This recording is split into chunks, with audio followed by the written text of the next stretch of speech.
I beg you guys, do not overthink with your answer. Either NID or passport and driving license will also work.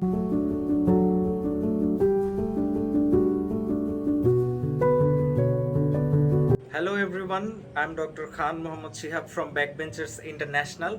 We started in 2023 with just 8 candidates, and with our own materials and with our own notes, in just 1 year we have been the leading course provider for MRCS Part-A in Bangladesh, and we have expanded internationally, and right now we have almost 300 candidates in our April and September batches from Bangladesh, from India, from Pakistan and various parts of the world.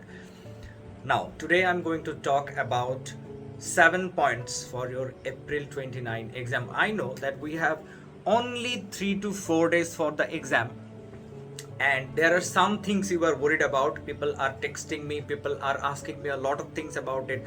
What are the things you need to take, what are the things you should not take, and what are the ways you can excel in this exam and answer properly. Now I'm going to tell you all the things in just 7 points, because 7 is your lucky number, and I hope this exam will be your lucky exam, and that will be your lucky day in April 29, 2025. Now, number 1, what are the things you need to take?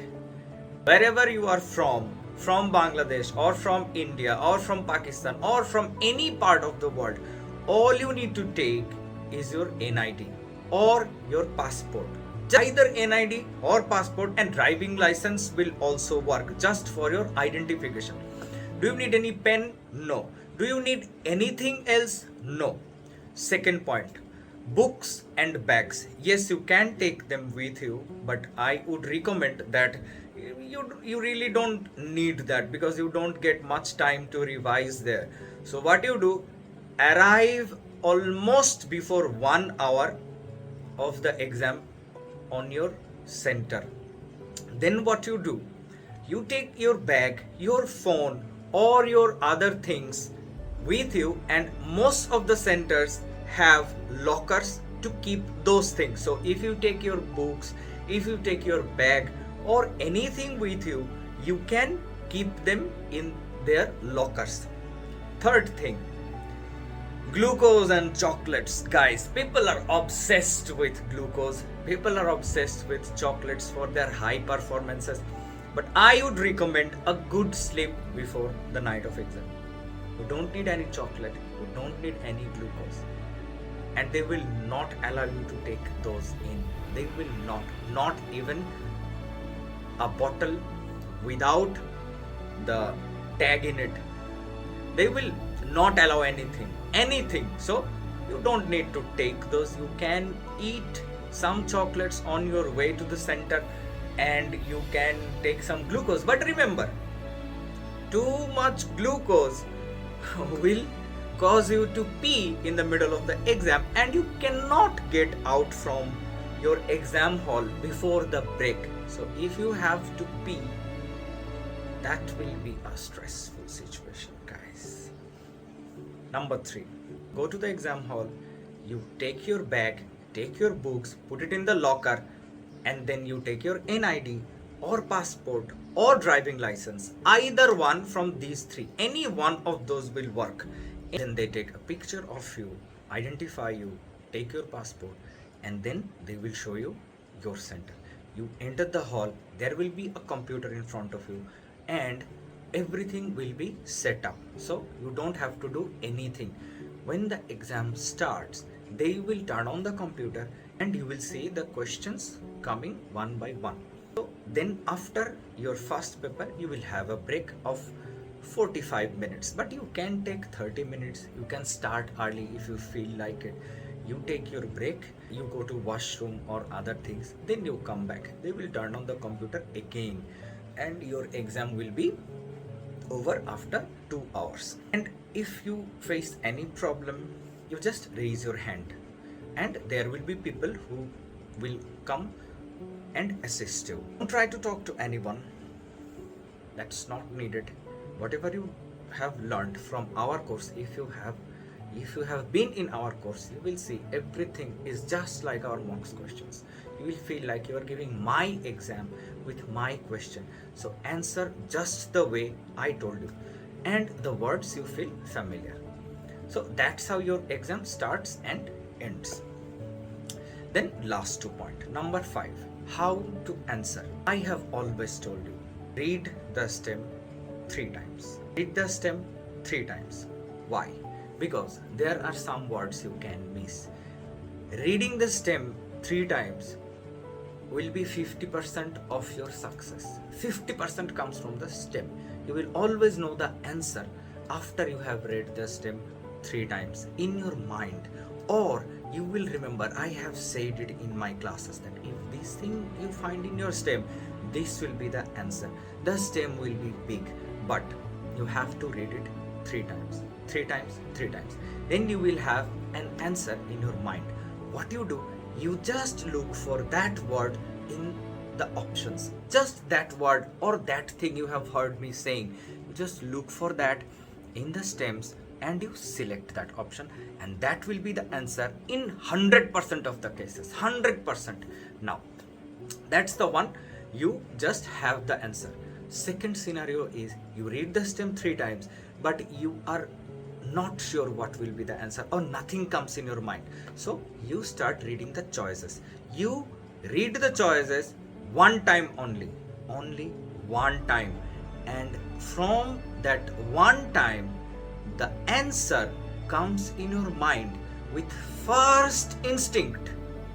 You just select that and move on. Select that and move on to next question. And when you move on to next question, don't think about the previous one. Not at all. Not at all. So what do? You answer with your first instinct. Now there will be some questions. There will be new questions in every diet, like 10 to 20% of new questions. Like that means in 300 questions, 30 or 60 questions are new. So these questions are new for everyone, not for you, not for you only. These questions are new for everyone, and everyone will have trouble to answer that. So don't worry about those questions. So you just select with your first instinct, then move on to next question. Select with your first instinct and move on to next question.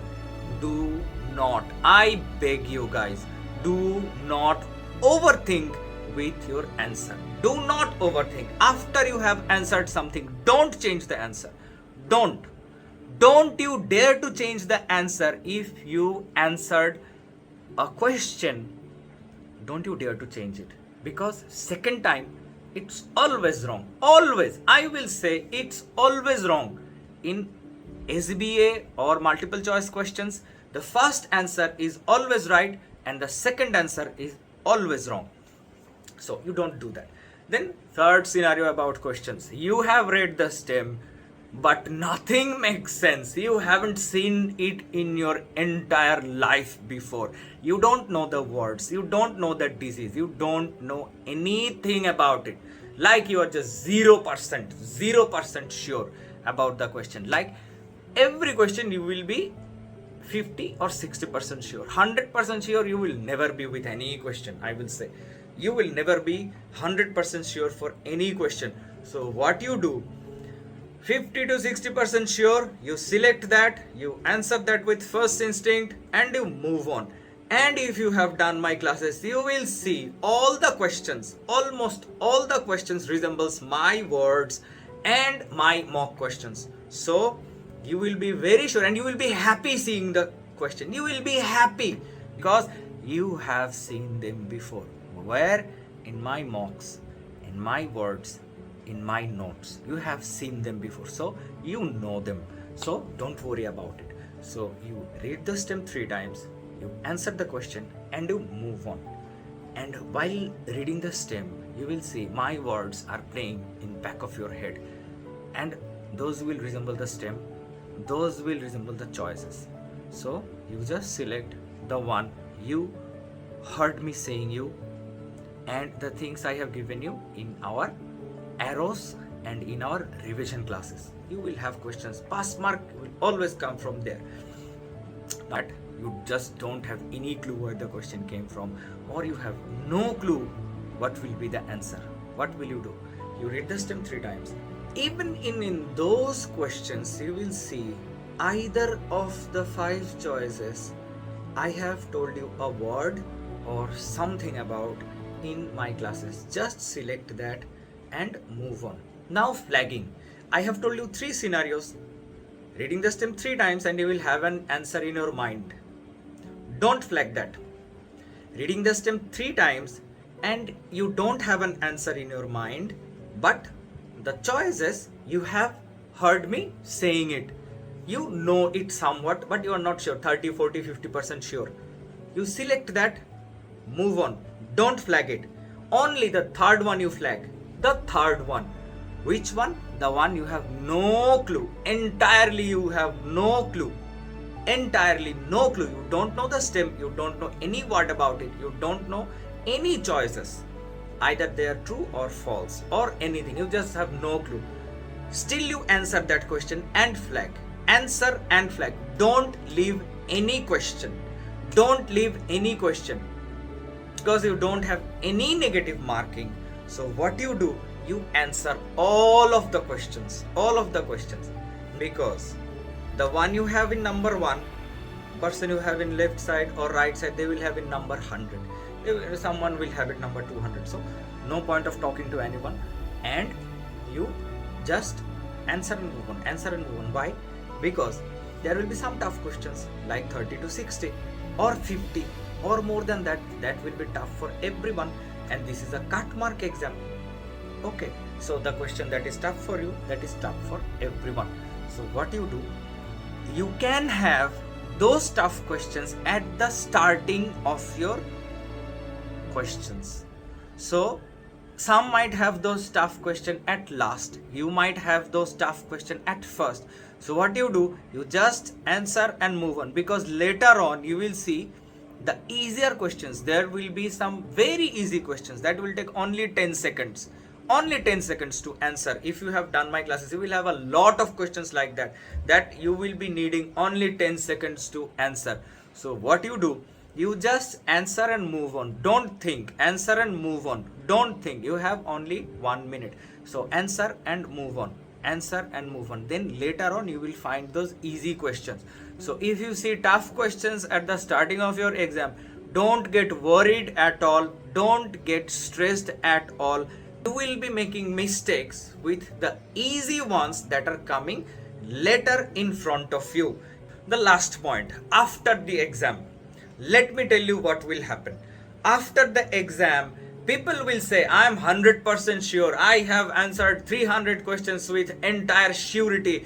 And you will feel like, okay, I don't think I have given this answer to this question.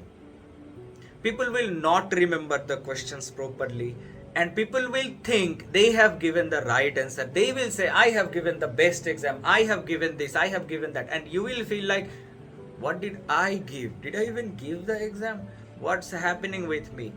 And I don't think I will pass. I feel shattered. What's the question that came? I don't understand anything. Guys, I have had this text in every diet from most of our candidates. Most of them passed. So don't worry about it. After you give the exam, you just don't talk to anyone. You don't go to groups and see what will be this answer, what will be this answer.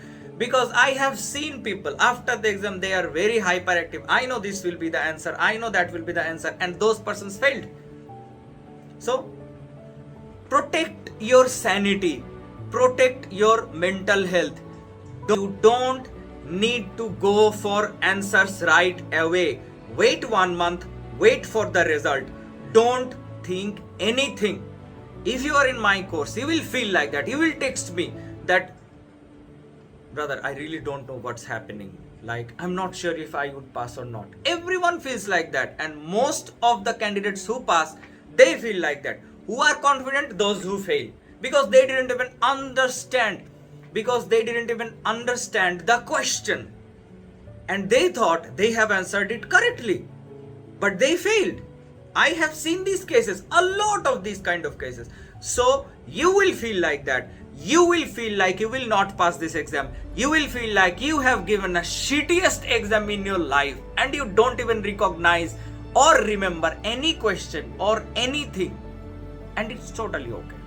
Everyone feels like that. So don't worry about it at all. You give the exam, then you come back home, then you chill. Okay?